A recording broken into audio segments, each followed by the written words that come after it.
Israel, a tiny country that fits into Australia's smallest state 3 times, is racking up some remarkable records. Is this latest one a chart topper to be proud of? Who knows, maybe take a Facebook poll, that could give you the answer, or ask your Instagram followers. And you can bet that if you do, Israelis will be all about getting involved. It turns out a new study puts the bite-sized nation at the top of the list for social media and smartphone adoption around the world. Economy correspondent Westropp-Evans reports. Israelis are addicted to their phones. New data out by the Pew Research Centre shows that 88% of Israelis have a smartphone, an adoption rate second in the world only to South Korea, with a rate of 95%. And it seems Israelis are feeling that uptake. Israelis are busy with the telephones all the time, and no matter how much you try to limit it, it's hard because we're online all the time. All the time, something is happening, and that's a pity. We work in a high-tech company, and it's really focused on apps, so it's not surprising that people are always on their phones. But the question is, what are Israelis doing with their latest smartphone gadgets? When I came here, a lot of Israelis showed me how much they use stuff like Instagram and WhatsApp much more than I'd ever done back home. So, it seems it may not all be about hard work and the latest tech in the startup nation. Pew's research also showing Israel is the global leader in social media uptake.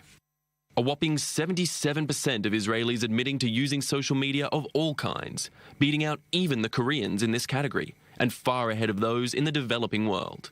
I think the reason is because we love being connected. I think Israelis, I don't know, I feel like because we travel a lot, we have people all over the world. It doesn't surprise me that we're strong on the social thing, because Israelis are very together, and everyone has to know everything about everybody all the time, so it doesn't surprise me. Whether for work or for play, there's no doubt that Israelis are topping the charts when it comes to their phones. And Westropp-Evans joins me in studio with further insight. Asha.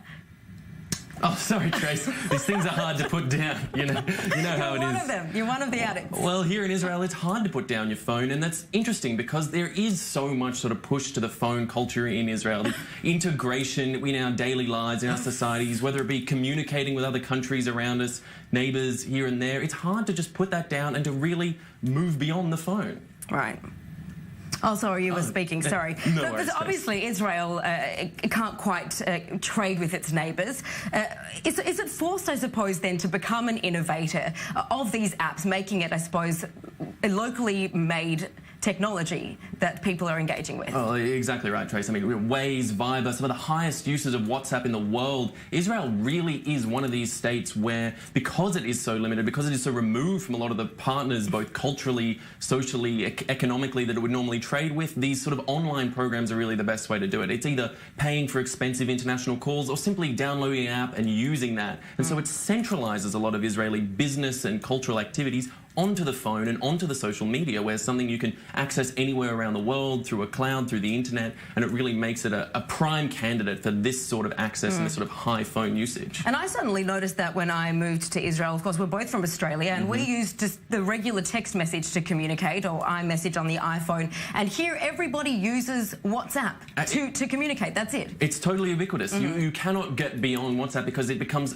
almost a central thing. People who don't have WhatsApp in this country are seen as weird and bizarre and sort of confusing. Why people said, stop writing to me on the regular text message. I only use WhatsApp. Exactly right, because people want to centralise, and that's the thing. WhatsApp, as with other apps, you can move from the phone to the computer. You can keep all your sort of commerce and business, everything sort of neatly formatted and spread throughout different files and documents. So it's, I think, something that Israelis really appreciate, given that fact that they're often so spread thin and spread so internationally. Now, yet there are a lot of effects of social media on happiness when it comes to studies, saying the use of social media, in fact, causes things like depression, etc., because you're comparing yourself to other people on things like Instagram and Facebook. And yet Israel continues to remain high up on the charts of a happy country. That's certainly right, Tracy. It seems an inherent contradiction, doesn't it? And maybe it's that Israeli thick skin, but it was exactly right. The United Nations World Happiness Report ranked Israel 11th in the world, even though it has this incredibly high social media use. And recent studies coming from the New York State University and even Stanford have said that social media causes depression. So